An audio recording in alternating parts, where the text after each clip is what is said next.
Hello, I'm Eric Snodgrass, and thank you for watching today's Ag Forecast, brought to you by Nutrien Ag Solutions, your premier platform for real-time global insights.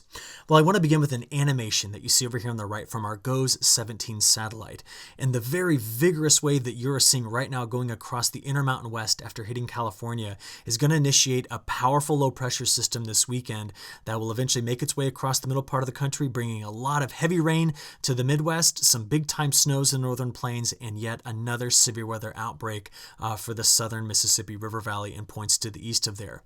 As this wave vigorously moved through California, it produced a lot of precipitation, and actually some of that precipitation was convective by nature, meaning it was a lot of thunderstorm activity. And we'll talk about that in a second. But before I get off of this image here, look over across the Aleutian Islands. That's another big low pressure system that will be kind of coming through the Gulf of Alaska in several days from now and then coming down on parts of Oregon, Washington, Idaho, Montana.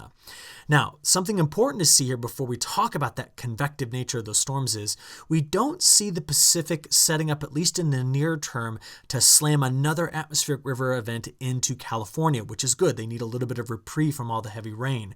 But certainly the pattern is quite active. We're going to have to watch this one very carefully. Now, let's talk about those convective thunderstorms.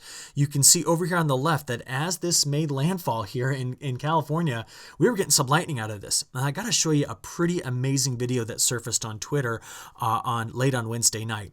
Now, I went searching for the source of this video, but it was so widely shared, it was kind of hard to pin this down. But we're going to watch what we call a CG, a cloud-to-ground lightning strike here in Southern California. And it's a pretty amazing one as captured by helicopter. So here we go. You ready?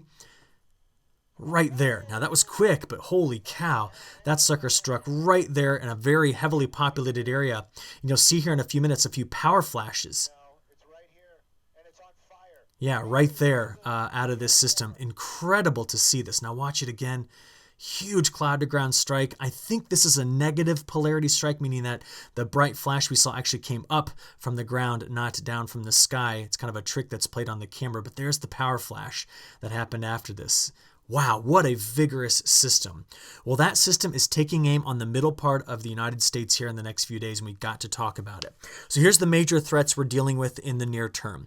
We're going to have a low-pressure system that will eject out of the Central Plains and then head straight toward the Great Lakes. It will be lifting, which means out ahead of it, we're going to get quite a bit of warm air with this system.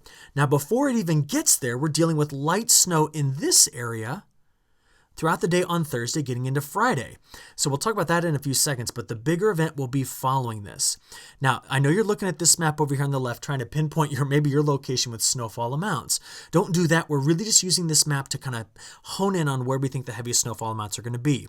When you look back in the Intermountain West, a lot of this snow is falling in the next 24 to 36 hours.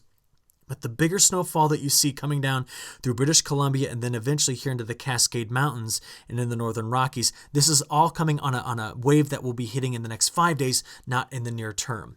Now, in terms of total accumulated precipitation for the next week, we are going to be putting down a lot more rain across a region that is extremely wet and already seeing flooding. So we're certainly going to be talking about that as well. So the pattern is active. Let's dig into this. First things first, we're watching right in through this area in the day on Thursday for some snow. Looks like snowfall amounts maybe in the 3 to 5 inch range here, spreading down into the 1 to maybe 2 to 3 inch range as you get over this area. This spreads over to the Appalachian Mountains on Friday. Meanwhile, we still have freeze warning, down here for parts of North and South Carolina, but almost all of Georgia, Alabama, and a big chunk of Mississippi and northern Florida. So we have brought that colder that was once in Montana. It's been dislodged, and we've actually seen freeze warnings for the last several days in this part of the country. Now let's kind of take a look at that first system. I want to animate for you the high-resolution NAM model. This starts at 11 p.m. on Wednesday night because I wanted you to see where the snow is already spreading in this area. Where we're going to see is going to sneak right in through here and eventually get over the Appalachian Mountains with this first system. So let's kind of click play and see how this whole first part of this system evolves. There we can see it kind of spreading. Let's kind of come back here and just watch this spreading through Illinois throughout the day on Thursday. Might have a couple of rounds across the state of Iowa, Illinois, and Indiana. This is relatively light snow. We'll take a look at total amounts in a few minutes. We could get a little bit of a mixture of sleet and freezing rain through parts of Missouri, southern Illinois, over into Kentucky, and then as this system gets into the Appalachian Mountains, could get a little bit of piling up there at the higher elevations. Meanwhile, to the south of it, a lot of just showers and possibly some embedded thunderstorms. That's what you see there in the greens. Now, as I get you through Friday, there's our main wave Friday night ejecting into the Central Plains. And here we are through Saturday morning at 7 a.m. We can clearly see all of the heavier rain to the south taking off here. We're going to watch for severe weather to break out on this line throughout the day on Saturday. So this is just early Saturday morning. We have to be on the lookout for the mixture of some sleet and freezing rain through parts of Nebraska and Iowa, maybe even into Missouri, and then possibly throughout the day on Saturday spreading into Illinois. But the snow hits the same region again. Our biggest snowfall amounts out of this are going to be from Nebraska to South Dakota, North Dakota, Minnesota, and possibly into parts of Wisconsin as well. So this is the start of the next big one. All right. Now, to dial this back a second, just look at the snow from the first bit, okay? This is where we're going to be seeing the snow spreading through the day on Thursday into Friday. So back in here, 3 to 5 inches in total, sneaking down into this area, maybe just a dusting. Some locations, though, may see 1 to possibly 3 inches of snow there. But then as we get the lift over the mountains here, we could see quite a bit more in parts of Virginia and West Virginia. So again, that's just system number 1. Now, let's see how this all evolves as these next 2 big systems come through the flow. So if I take you back here, there's the lighter snow that we just talked about and the showers to the south of it in the lower Mississippi River Valley by Friday morning. Okay, that's system number 1. Here comes system number 2 emerging. The low pressure system starts off there in Kansas, and then throughout the day on Saturday spreads into Iowa. Now, it's going to be Saturday afternoon and evening that we're going to have to keep a close eye on this region. As the upper level front tracks through here, it will initiate several strong to severe thunderstorms and a lot of flooding. Meanwhile, on the north side of this, we're talking about picking up quite a bit of snow out of this system. Now, as we continue to progress forward, this is now getting you through Sunday. You can see this system kind of races off to the Great Lakes. And with this system, once again, extremely powerful winds spreading through the northern plains, Iowa, Illinois, throughout the whole of the Corn Belt. So get ready for another very, very windy day as this system passes through. Now, remember me telling you about the next wave coming through in parts of the Northwest? There it is. See it emerging? This is now getting into Monday night into Tuesday morning. That's going to be spreading snow through the Cascades, getting all the way over to the northern Rocky Mountains. That is going to help initiate the next system. See it right there? This is next Wednesday into Thursday.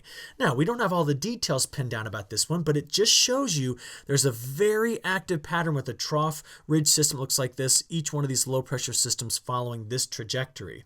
Again, another chance for some severe weather. So this is it. These are the next few systems we're watching very, very carefully here in our forecast. Now, just to pinpoint for you the severe weather risk, again, Storm Prediction Center, best in the business. They've got this area pinned down on Saturday for the greatest risk of severe weather. We've got plenty of CAPE, that stands for Convective Available Potential Energy. That's where the warm, moist air rides out of the Gulf of Mexico and provides the low-level energy we need for these storm systems. About a mile above this, we've got a strong southwest wind. We call that the low-level jet. And over the top of all of it, we have kind of a westerly wind coming in at the 500 millibar area. So what this tells me is plenty of moisture, destabilized atmosphere, great wind shear. This is another recipe for strong to severe storms in the lower Mississippi River Valley.